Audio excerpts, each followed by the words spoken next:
Hello and welcome to Superfan Chats. I'm Grace Kelly Miller and I am joined by two glorious No Small Roles superfans. So why don't you introduce yourselves and give us a fun D&D related fact? Yep, I'm Sam Oakes. I use he, him pronouns. And a little fun fact about D&D. There's only one class that I have yet to play. Do you want to guess what it is? There's one in your campaign. Oh, Artificer. How did you know that? Yeah. Because, how many people have played Artificer so far? Oh, God, I want to play one now, having listened to Ben play it. Oh. Thank you, Superfan Sam. And Superfan 2, can you please introduce yourself? I'm Hannah. I use she, her pronouns.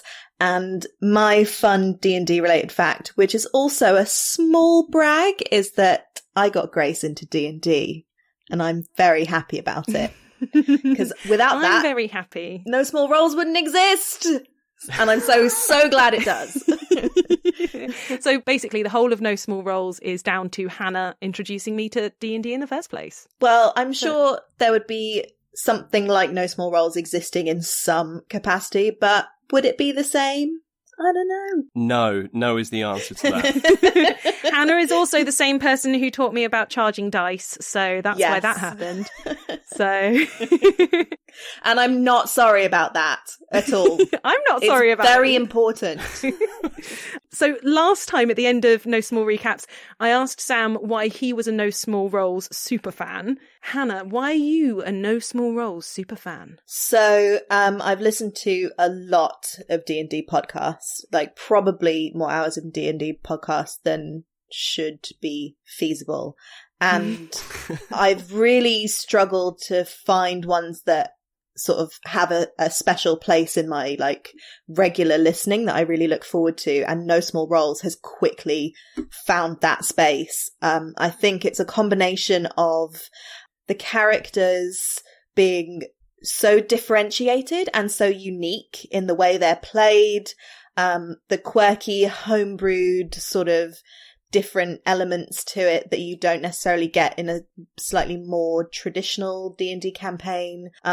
The fact that everyone is a fantastic actor, and also I really appreciate the audio quality, because let me tell you, not everyone has good audio on their podcasts, especially not D&D players for some reason. So there are loads of little things that all come together, but I think also the main thing is just the feeling that the group as a whole, the dynamic is just such a warm group of friends really enjoying creating together, and that is just a joyful thing to hear. I love it. That's awesome. Thanks, Hannah. Well, that's just made me super happy. Is that super funny enough? Right that's so super. That's gorgeous to hear. I'm glad that the No Small Roles love, comes through your ear holes when you're listening. That sounds weird, doesn't it? I love it. Get it in the ear holes. Yeah. Get it in there. Get it in the ear holes. So before our listeners get stuck into this episode, can you just give us an idea of what Superfan Chats is going to be? Yeah, I'll give that a go. So basically, Superfan Chats is a chance for us, now that we've fully taken over and there are no people that know the future that are going to be involved in it, we get a chance to come up with theories or just general chit-chat about the show from the perspective of the audience, so that hopefully when those questions come in, we can answer a little bit of those or theorize with the fans. So if you've got any of those suggestions, please do send them in, because we'd love to discuss this kind of thing with you. But yeah, it's just a chance for us to geek out and chat about these episodes, which we're loving. Yes, and it will help me stop live texting my reaction to each episode to Grace. I love your live texting all the time, yeah. They're mostly in all caps, me going, wait, what? And then what? Well, I think it's time I left you both to it. Dear listeners, if you want to get involved with the conversation, then you can contact us on social media at No Small Roles on Twitter and Instagram, and you can find us on Facebook by searching No Small Roles.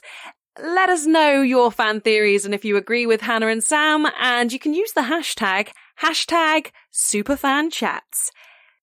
Oh, and in case you hadn't already guessed, Superfan Chats is going to be full of spoilers for episodes 1 to 15, so make sure you're caught up before you get listening.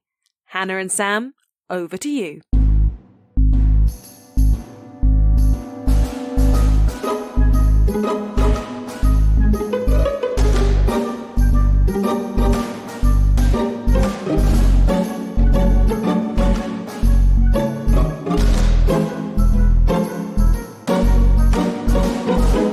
Oh my god, what a season. This arc has been absolutely incredible, and I can't wait to talk with you about it. This is the first time I've been able to talk about my nerd theories, everything that I've enjoyed about these episodes. Same. I'm so excited to be able to actually really get into some really gritty detail with someone who gives as much of a crap about it as I do. Yeah, particularly since neither of us actually know where this is going next. We might be able to have theories about it, but we're hearing this at the exact same time as the listeners.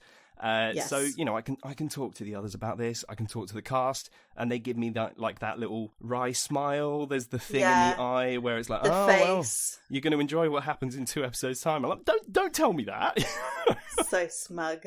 I kind of feel like we should start this off by talking about our favourite moments, the bits that really summed this up for us as we were listening to it. Do you want to do the first one, or shall I? Yeah, I've got a good moment to start with. Go for it. Yeah, if we go with our top few moments that really stood out as highlighting sort of the essential nature of maybe some of the No Small Roles gang. Yeah. So my first one would be the time when Enkidu tried to punch an old woman. Oh my god, yes. And failed so badly. It was so good. It was so funny. From everyone. Oh, and the thing is, he was so serious about it that the fact that he failed so spectacularly just made it just incredible. And actually, it really kind of summed up that whole episode where they tried so desperately to infiltrate the Vondells. Right. And just failed so badly and then ran out the front gate. Yes.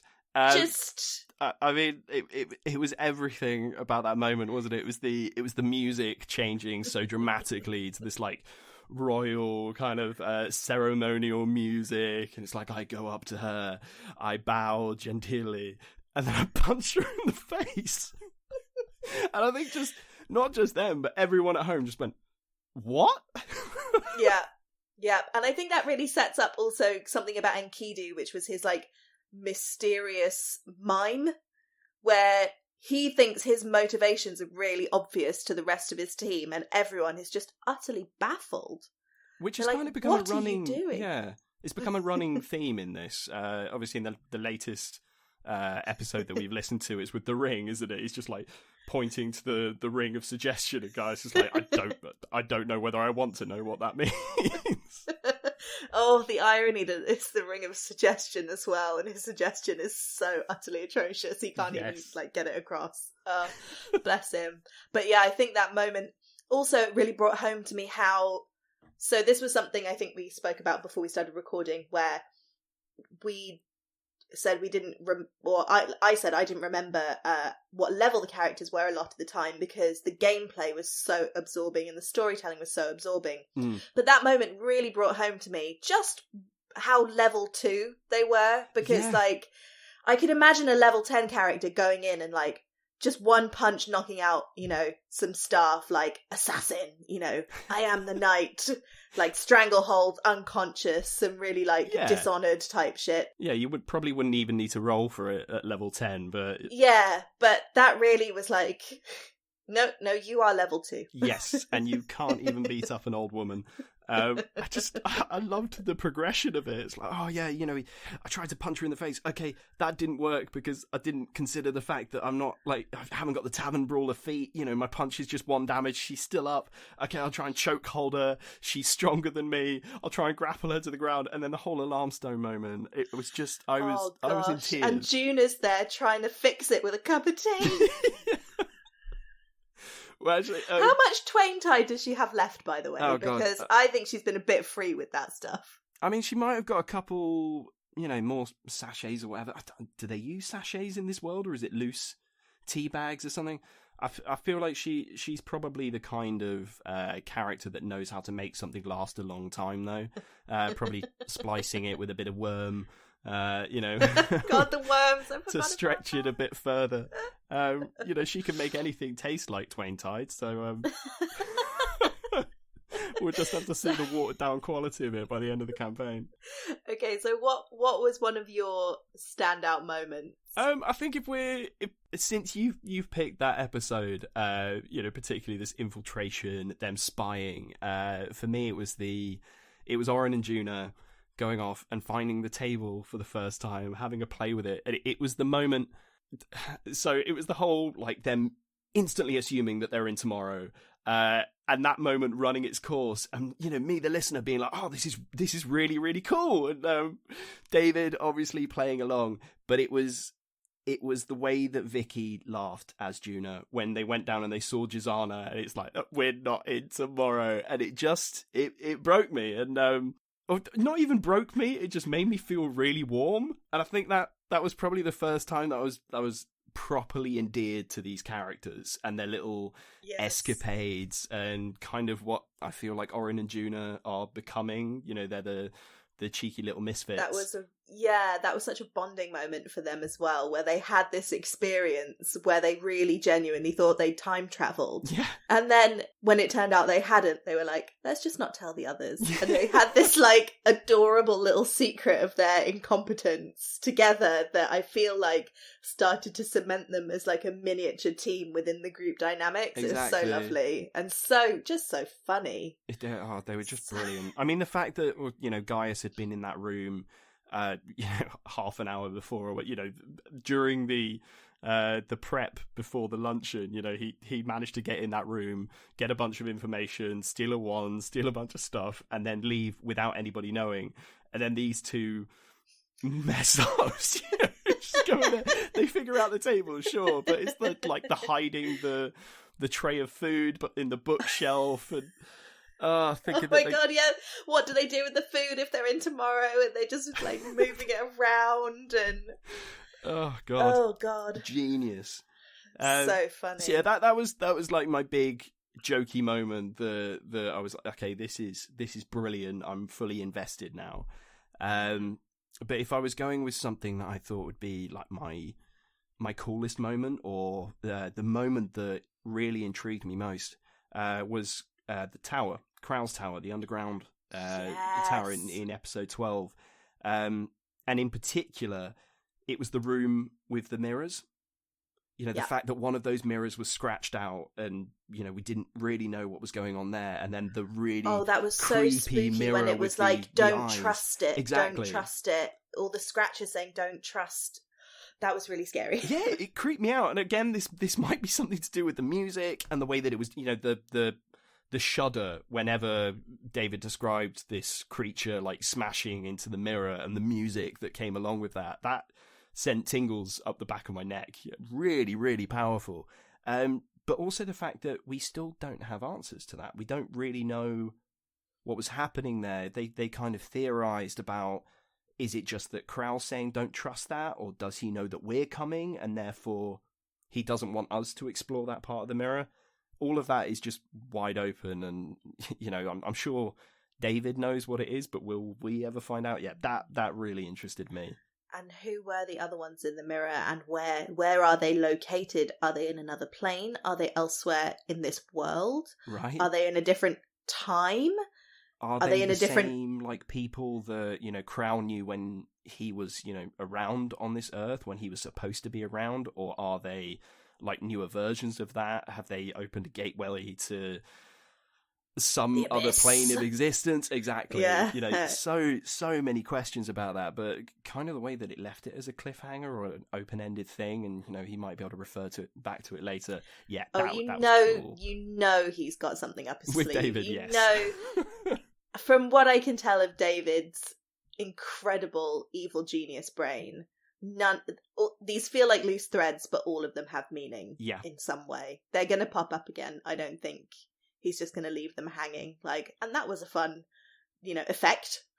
Oh, trust me, you and I are going to be looking for like tiny little mentions in the plot. It's like, oh, there's a mirror over there. I wonder if it's the same one. What's watching them through that mirror? Exactly. Leave it to us. How about you? Yeah. Did you have like an awesome moment or a moment that just really made you like, ooh? I think so. I loved, yes, the whole tower situation. Just the atmosphere in that tower that you, like you were saying, just gave you chills down your spine. And also I loved the diary puzzle. I love a good puzzle, but also I think it's one of those things when you're playing D&D, it feels so inscrutable. But when you're listening to D&D, you're like, this answer is so obvious. Come on. So I don't know if anyone else felt this, but when they were trying to put together the puzzle of the diary, and it said something about binding to the table, and they knew that Kral was a lich and had a phylactery. And as soon as the clue said, if I bind myself to the table, I was like, yes, that's his phylactery. Destroy the table. And then there was a good 20 minutes of them trying to put it together, and I was like, oh, come on, you can do it. It was beautifully excruciating. Amazing. I loved every minute. How many teacups did you break in that time? Just squeezing it so hard. But to their credit, they did it so well, and I loved the moment where Enkidu read out the whole puzzle in the correct order, and you could see the deterioration, and you could, again, chills down my spine. Yeah. Beautiful writing. It was wonderfully written, and it was so creepy. Yeah. But it's the way that Daryl, who plays Enkidu, the way that he read it as well. I've got, he's really good at that, of just, particularly in the character of Enkidu, he's very good at the gravitas. Whereas a lot of other characters provide the bathos, the kind of comedy element. He can still do that, like punching old women in the face, but it's the serious way that he does it. So yeah, perfect person to read that out. I don't think I was quite as on it as you were, but I definitely got that moment before they did. Yeah. There's still a few minutes of like, come on, you guys, you were so close. You could do it. It's going to be amazing when you work it out. Please work it out. Well, they did in the end. Yeah. Did you have another a final sort of moment that really stuck out for you? There's one like moment in general that for me was just like shock and awe. But I'm actually going to talk about the bit that led up to that moment, which was when they first encountered the dragon statue. Oh, yeah. Or actually, no, it was the second time they encountered it, but the first time that they thought that they could get through. The disaster episode, where, they went down there so confidently. Gwen had the password to it, or at least she thought she did, went down there Gwen. Right after they'd been kicked out as well, of the manor. But it was just that moment of when they spoke the password and everything went to shit. Like within seconds, David was describing this disaster, and it really was that everything that could go wrong went wrong for the three people at the bottom of the stairs. And that was the first point in this campaign that, total party kill was on my mind. That there were going to be deaths here. That how do they escape from this situation? And again, credit to the way that David wrote it, because obviously he had this whole thing in the back of his head of what was going to happen next. But yeah, for me, again, the music, the way that they played those characters, the way they made those choices within that fight, and the pacing of the fight as well, the way they managed to pace it in the end. I don't know about you, but I was bawling. Like, I was so upset. I was like, no, they can't die! I was aghast. Yes, I was, head in hands. The main one for me was, how did they not tell me that this was going to happen? How did they manage to keep this secret? Because I had seen Ben, Daryl, and Chris just a few days earlier than that, than that episode coming out, and they mentioned nothing about it. Only that there were good episodes coming. So yeah, for me, it was like, how, they could all die here. How the hell do you get out of this? And then obviously when what did happen, happened, and you're there with 2 character deaths on your hands, and, because one character dying is awful, but the party can band around that, but I think if they'd gone on with both of these characters dying, both of them having to come up with new character choices, would have just completely changed the dynamic of this party and the game in an interesting way, I'm sure. But yeah, for me, that was the first time that I was like, okay, this isn't just a like jokesy, enjoyable, podcast with people that, I love and respect and are really good at D&D, but this is a life or death campaign. Anything can happen. That was a big switch for me. Yeah, and actually, now that you're saying that, I'm really thinking about how is that going to impact Orin in the future, because he's the only one who experienced it. Yeah.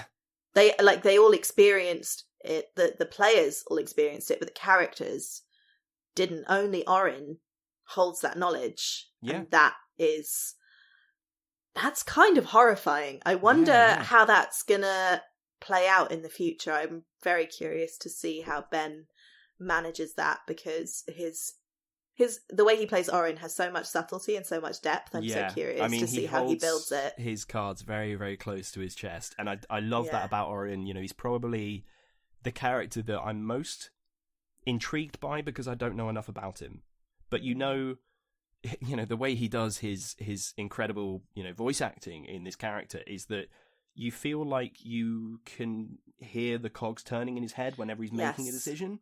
So you feel like you know him, but you know nothing about his backstory, apart from one little glimpse that we got in episode 14, which I want to talk about later in more detail, so I'm not going to go into it now. But that was like the first little bit of Orin. Orin is very like still waters run deep. Like he doesn't say much, but you really get the sense there's a lot going on there, which in an audio medium, like, hats off to you, Ben. That's a tough thing to achieve. Yeah, right. That's really impressive.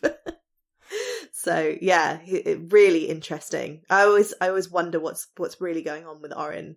There's so much going on under the surface, so much subtext. Well, there's going to be more to find out in the next season, I think, in the next arc. Yeah, and also just arc. Yeah, and also just mechanically, that whole thing of the 24 hours and then the switch, and then, talk about the rug being pulled out from under you. And like you say, it's become a life or death campaign, but not just a life or death campaign. Like literally anything could happen. Yeah, anything. 100%, and I thought it was a really interesting choice by Ben as well. Ben as Orin, making this choice. Most of the time, particularly when I play a fantasy role-playing game, like D&D or any of the role-playing games that I've done, if a thing happens to your character, often when you get back to the party for expediency, I will say like, oh, I relay everything that's just happened to me.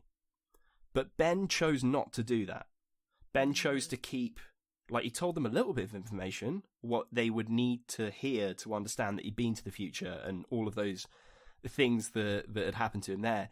But the actual details of it, he decided to keep to himself. And I thought it was a really bold choice, because it potentially, slowed down certain areas. It could have opened up, conversation about, particularly between Juna and Gaius, about what could have happened, and everybody needs to bond together or anything now. But he chose not to do it, almost as a way to like not derail the party, which I just thought was a really interesting choice, because that means that we're with Orin on this journey now, because we know more than the party does. Yeah, it's so interesting, so clever. I can't wait to see how it plays out. Did you have a clever moment? Well, I don't know. Well, there are loads of clever moments, but the moment that stands out to me as like another really pivotal anything could happen moment was the moment where they realised that they had led Kral straight to the witch. Oh god, yeah. And the huge crashing of the undead onto the henge. Oh, that was epic. And they didn't go back and investigate. They just decided to be like, okay, the woods are off limits now, so we guess that everything is fine. They haven't gone back to have a look and see what's left there. Yeah. Is she still there? Did she survive? Is she undead now? Yeah, what's going on with that, and what's going on with the henge? And again, you know that David is not going to leave that alone. No, exactly. I mean, he doesn't introduce something like, oh, this is a supremely powerful henge from, I can't remember the name of the place now, but it was very interesting to a lot of people. Yeah, but, there's this seat of magical power that exactly. can unlock certain things that this incredibly powerful lich would like to get his hands on. And then it's just and then we'll just breeze past that. Yeah, sure. Yeah, oh, okay, fine. I'm sure it's fine. It really feels like a moment where they're like, we don't really want to look at this too closely, just in case. Right. This goes horribly wrong, and we have to sort it out. But it does make me wonder if they'd gone to the Witch in the Woods to Rowena at any other point, would there have been, more about the henge that we would have found out? Would they have used it in a different way? Would the witch have been as endearing to them and welcome them in? But yeah, and what if they'd gone without Kral? Yes. Well, you saying the pivotal moment, this was the point where you really got this sense that what the characters are doing in this has an impact on the world that they're playing in. Yes, absolutely. And that their actions have repercussions that are far bigger than just we've managed to murder an entire family. Well done, guys. They all died in a horrible accident. Yeah, sure, okay. Oh, God. Oh, that battle, though. Oh, Yeah, special mention to the time fight. Right. The fight with the weird time. I mean, I thought that battle was arguably one of the best battles that I've heard in podcast forms anyway. Just because the NPCs that they were fighting didn't have so much health that they were impossible to kill. Sometimes you can get bogged down by loads of enemies, that it really felt like there was enough of a challenge to get to that arcane study, but they were being pursued and things could go wrong, but they were making that progress. And then to finish it off with the D12, different future, different present, different body hopping, things. So seeing different clever. People's pasts. Yes, jumping in. Just and like we said about Oren, you finally saw a little bit of his backstory, and what a moment to pick as well. That. Oh my gosh! That idea of being pursued, being thrown off the roof. Is that how he has? Why he has the leg brace? Did that come from an accident he had when he was a child? So interesting. God knows. But yeah, so interesting. To bring in that element, it just had me asking questions like, okay, well, there was one particular moment where it got to Enkidu's turn, and it was, okay, I've rolled this number, now Kral is standing here, and Gaius is dead at his feet.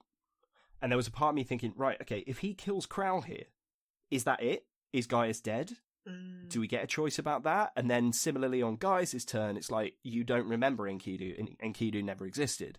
So again, if they stop the time hopping here, is this the new reality that they have to deal with? I'm sorry, I'm changing my answer. This is one of my standout moments because it completely blew my mind. It was, and I think that was something just in a more meta sense that I really wanted to pick up on, was that I feel, especially in podcast form, sometimes I listen to D&D, particularly fights, and they can kind of have a sort of grind to them where they're just okay, and I hit it again, and then I kind of get lost in all the dice rolling and the numbers. Yeah. But what David and the cast managed to do was have a fight that had a huge amount of narrative momentum in it that kept me listening. Rather than thinking, because I'm not really into tactics when I play D&D. I'm very much about the role play and a bit fast and loose with the rules. Yeah.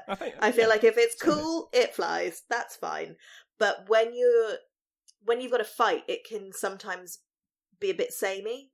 Even some of the best role players in the mechanics, don't you? Exactly, because it is a mechanic heavy thing. But what David managed to do with the roller D12 and the body hopping and the changing of the time streams and what the characters see is he managed to keep you focused on the characters' stories and development within the structure of a fight, which was, I'm going to use the word genius again. Yeah.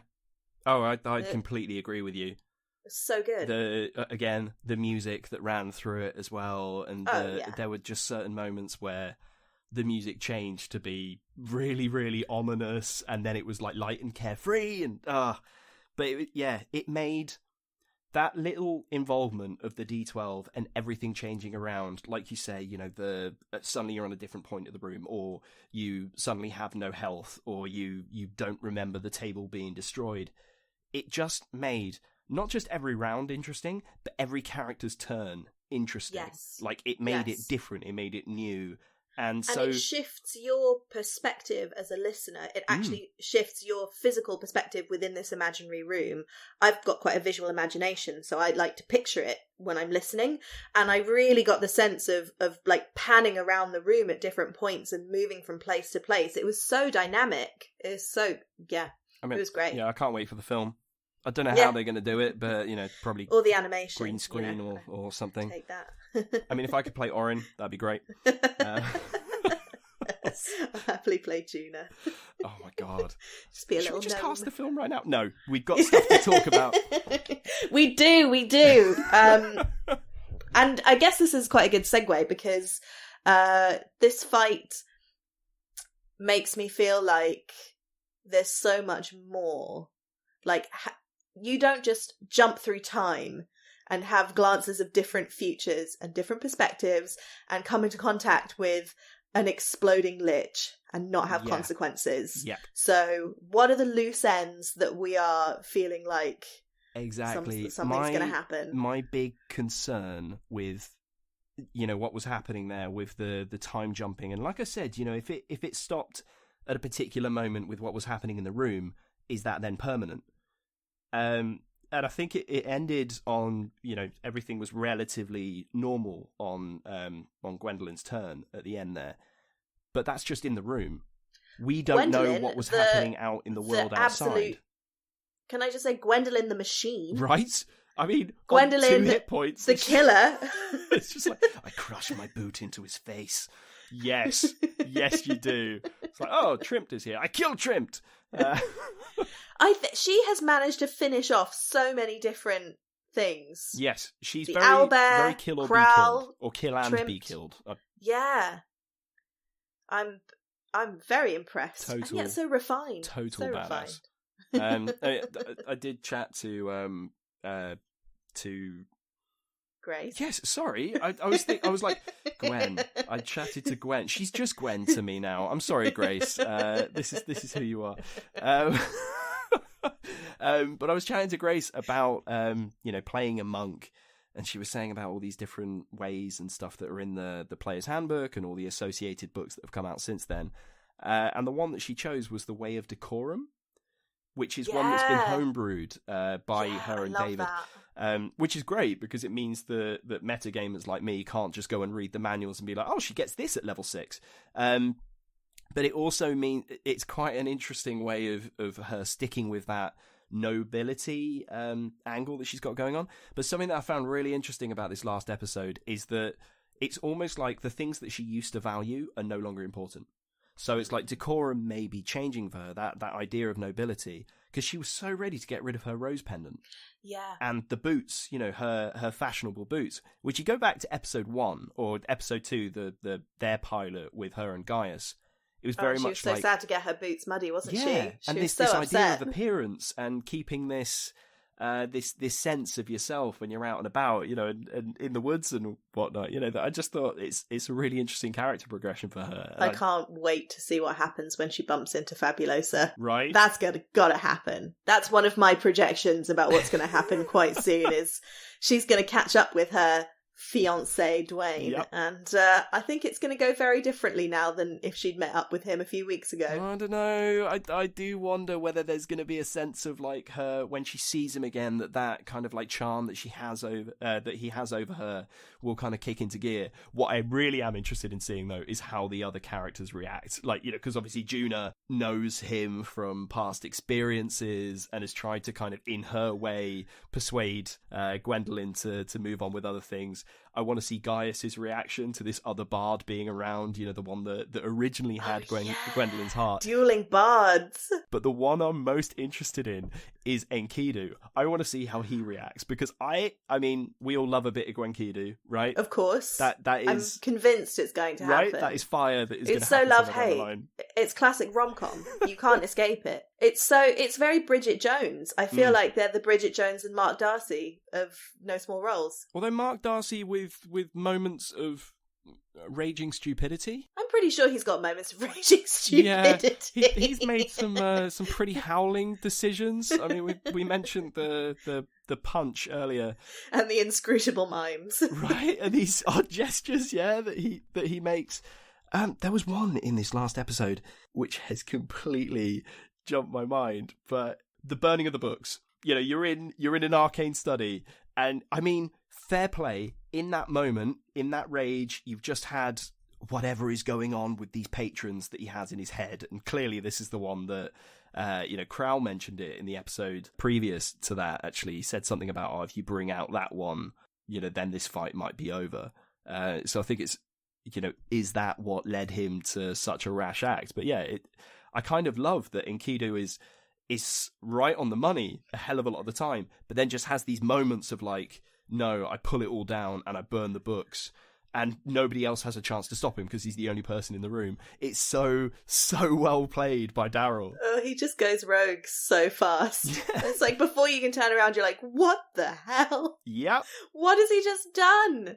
Especially, also the chat about it with Orin afterwards was so funny when he's like, I'm searching for magical knowledge, and Orin's like, great, stop burning it. Don't burn books next time. I love it. It was so great. Yeah. Beautifully played. Do we have any other loose ends that we're feeling like what might lie ahead? Or do you have any theories? Okay, one ongoing theory. I've got to be honest, I don't think Crowell's gone. Mainly because the last thing that he said was maybe next time then, which makes me think, yes, okay, he's able to look into futures, and he's lived out a whole bunch of them. Yes, he may have got confused about, is this the real timeline, and not realizing that time is ending. But I mean, he's been around for centuries, right? And he's been in this tower. He's been working with necromancy for God knows how long. And, the Lich dynamic was brought up, but, does he have any connection to the Arcanist? They didn't exactly seem surprised. When the new introduction, Arcanist Tarek of the Consortium, basically showed that they actually know about Krallum and Savelt and all of that, and would rather that other people don't know. How much is known about this guy? Is he really gone? Has he found other ways to tie him to this world? Somebody like Crowl, I think, and the way that David played him, he's too interesting a villain for it to be over. And we all know how D&D villains can just keep coming back and back and back, particularly the really good ones. So, yeah, I have a theory that he's not well and truly gone. So I think my theory isn't too dissimilar to yours. I think my theory is less about Crowl the individual, but more like Crowl is linked to something much bigger. And I am reminded of the terrifying prophecy that, was it Lady Vondel talking about the dead rising? Yes, the flames, floods. What is it? Flames, floods, dead rising, and titans tearing the earth asunder. Yes, that was it. Yeah. I don't think killing a Crowl and smashing a table will have averted that in any way. I think there's something much bigger afoot. And I think we're going to see something to do with the witch and the henge again. I think that's going to crop up. And I'm very interested in I feel like now our perspective, now that we've had this sort of introductory arc, is going to broaden, and with the introduction of the Arcanists, we're going to see more of the structure of the world, which, as you said before, some characters have more attachment to than others and know more about than others. And we're going to see how all these things begin to tie together, and who actually knows more than they're letting on. Yes, exactly. What are the bigger forces at play? It's not just a brewery's gone missing and it's focused on this little town. It's like chaos theory. It feels very chaos theory, where this town and this moment is the butterfly flapping its wings, and then somewhere in the world a tsunami is happening and they're just about to like encounter it somewhere. There's something much bigger going on, and I'm really excited to see what it is. 100%. I mean, it was a really clever idea of David to bring in the consortium and talk about the monarchy and about this kind of this parliament of folk who basically run the realm, which I thought was a really good way of reminding us that, okay, you know, we've been in this town that none of our player characters know. It's all fresh and new to them, as it is fresh and new to the players, but now we're starting to come into the wider world. You know, we're noting that, okay, we brought in Orkash. That's it. Yeah. You know, this place is particularly pricked up Gwendolyn's, I want to say Gwenkidu then, particularly pricked Gwendolyn's ear when she first heard that mentioned by Rowana Written in the woods. But we're starting to get this idea that, okay, we're going to see a bit more about where these characters come from, and there's going to be kind of more personalised arcs coming. We've had a hint of it with the Rose family, sure, and the Folly and the work that they can do, but really we haven't even scratched the surface of that. Yeah, absolutely. Other than these little kind of like images little that we've tidbits. seen. Yeah. And like, you know, Enkidu mentioning about the king and, you know, being at the palace for so long, and in the vision as well. You know, it was like he was at the end of the king's bed and the king was worried. You know, that I'm really interested in exploring next. So the other thing, and it keeps popping up in my mind, and maybe I've just become fixated on a completely irrelevant detail, but something in my mind is going on with Rumath Tarabor, the ancient king who was buds with Kral and asked him to do something. That is not an irrelevant piece of history. There's a reason we know his name. There is a reason that he's come up. There's a reason that he's connected to Kral. There's something to do with time jumping. I feel, you know, when you've got something on the tip of your tongue and you're like, I feel like I'm working it out. Yeah. I feel like something's happening, but he is not irrelevant, and I think maybe... Where is he as well? Is he in the past? Is he in the future? Is he in the present? Does Kral have the body? Are we talking about... I mean, this is me going into the D&D lore that I know. There is a particularly powerful 9th level spell called True Resurrect. Yes, True Resurrection. Which you need ridiculous components to do. And you also need to be like level 18 or 20, you know, right at the end game. But that's where you can bring back a person without needing the body. I don't think Kral was that level, even in Lichfall. No. But there's also the reincarnation spell, isn't there? Yes, there is. Which is another thing that I don't think is as high level. I need to check like the components and the deal with that.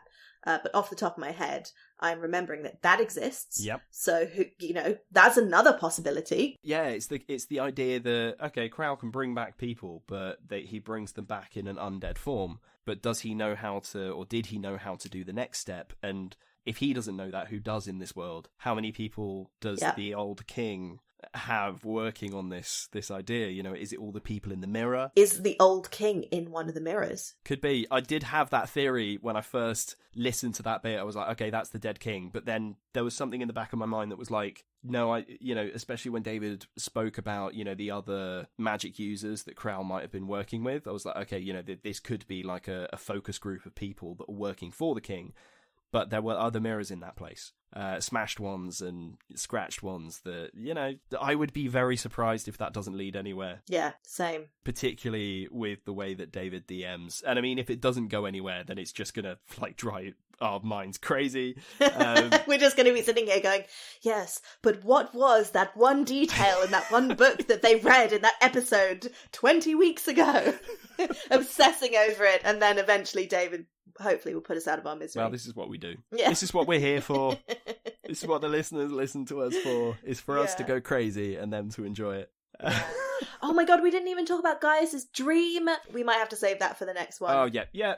Because hopefully we're going to find out a little bit more about Gaius as we go along. But he is rapidly becoming way more interesting for me, episode by episode. You know, at first I was like, okay, I kind of know who this guy is. You know, he's the fast talker, you know, says a lot without actually saying a lot. He makes me think of Wesley in The Princess Bride a little bit, with like the man in black with the mask, and he's got that kind of like dry sense of humour, and he's very silly some of the time, but possibly with a bit like there's more backstory. Oh, yeah. Because I really feel like this campaign does operate on a sort of Princess Bride level a lot of the time, but then it goes into this really, really interesting, complicated, and really like touching story. Yeah. And yeah, I'm just really excited to see where it goes. I mean, Gaius, without actually saying it aloud, I think out of all the characters, Gaius has had the biggest kind of personal arc so far, and it seems subtle because he doesn't give any of this away. But if you think back to the early bits where it was like, okay, I'll help out this girl because I like women, and she's pretty, and I get to be the brave hero,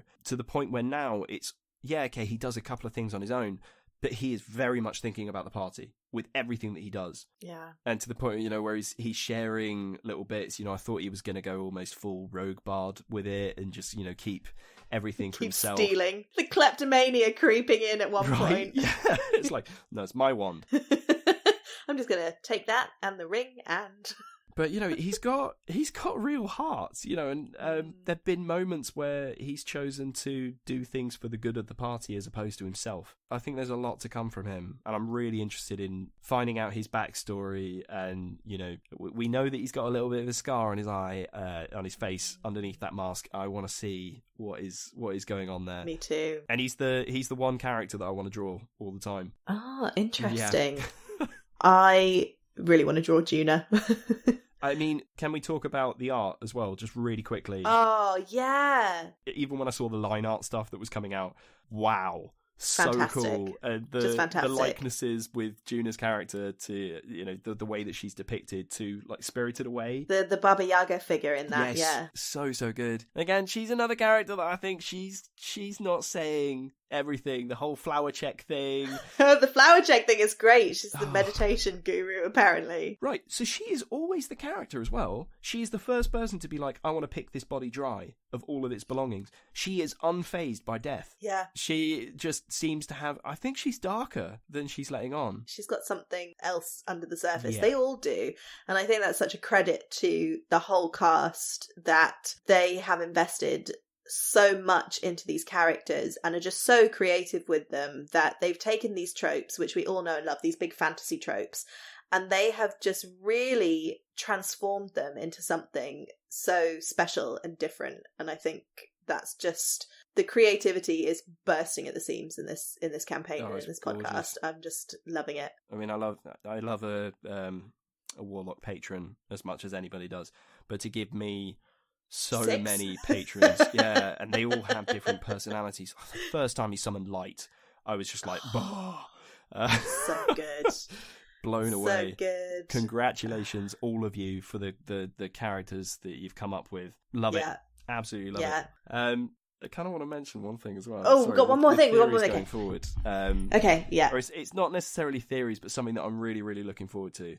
They have mentioned that they're having a guest player for this next part of the arc. Yes. So, yeah, and I think I know who it is as well. I'm pretty sure I've played D&D with her. Okay, I've got no idea. I've got no idea, so I'm really excited. I'm not going to say it because I don't know whether the information is out there yet. But I'm really interested about what this means for this next arc. Is it going to be led by this by a guest player? Is it very much like they're going to come in and be like, okay, we need to do this and we need to go here and this is the reason why? Or is it just going to be somebody that's like in the area in the thing that's happening and therefore will tag along for a while? I'm really interested to see how this plays out and how it influences the party's decisions going forward. Yes, and I think one thing about guest players, at least when I've kind of had that as a DM and I've brought sort of friends in for a couple of sessions of an overarching campaign, is they're so good to load up with bits of backstory and bits of information that the rest of the players don't know, and see how much the players can eke it out of them. Yeah. And it also gives the guest player a really lovely meaty role where they really interact with everyone and feel really brought in. And I'm sure David has some real tricks up his sleeve because I just can feel it. I just want to know, is this person going to be like connected to some of them in some way? Like, where in the world are they going to even be from? Right? Like, they could be from anywhere. Telesham? Are they part of the consortium itself? They're off. Is it Gwen's dad? Oh God, that could be really cool. Or her sister. She has a sister that was supposedly better than her, right? Oh my God, Gwen's sister. So good. But there's was it Heron Ilwyn was the scholar that mentioned to them at the end of episode 15, like, "Oh, meet me here in 8 days." It could be them, or it could be somebody that they meet along the way. Would David sacrifice one of his NPCs? Oh my God, please let it be Jenny. That would make Make my year. Oh, make 2020 good again. Jenny. Oh, Jenny. I don't know if I could handle episodes with her as a guest. None of the characters would get a word in edgeways. I mean, I love the way that I couldn't imagine anybody but David playing her, to be honest, but I wouldn't be surprised if she comes in much later in the campaign as like a level 18 cobbler sorcerer or something. Yeah, there's so much going on with that character. Sorcerer, the way of the cobbler. Homebrewed background, homebrewed I path. attacked him with a stiletto, 2d8 damage. I am here for that. Oh, that would be great. Oh, but most of all, I mean, we talk about theories, but I just can't wait to get on with it now, get on to the next bit. Yeah, I'm going to be re-listening to all the old episodes while I wait for the new ones for sure, because it's just so much fun. Yeah, I mean, I do want to go back to I want to go back to episode 1 and listen through it again and see what I missed, see what was preluded to way earlier in the campaign. Yeah. While we wait for these next bits, because unfortunately for the next 2 weeks I get to hear my own voice. Which is a shame. Well, maybe we can nerd out again soon. Oh, definitely. I've really enjoyed our this. Series. This has been really great. I mean, I could talk about this for hours, but I think for everyone's sake, we should probably wrap this up. At least switch the microphone off before we do. Exactly. Thanks so much. It's been super great. Oh, it's been brilliant. About all of this with you, and yeah, let's see where this all goes. Yeah, I hope everyone at home is enjoying it as much as we are. But if not, they've definitely got 2 super fans. But I'm sure we're not the only ones. So yeah, join our super fan clan. Yeah, so super fan Sam and super fan Han. No. Okay, we'll work on that one. Do we get to do the cheesy ending? What the? Yeah. Okay, on 3. Yeah. 1, okay. 2, 3. Anon for now. Anon. Anon.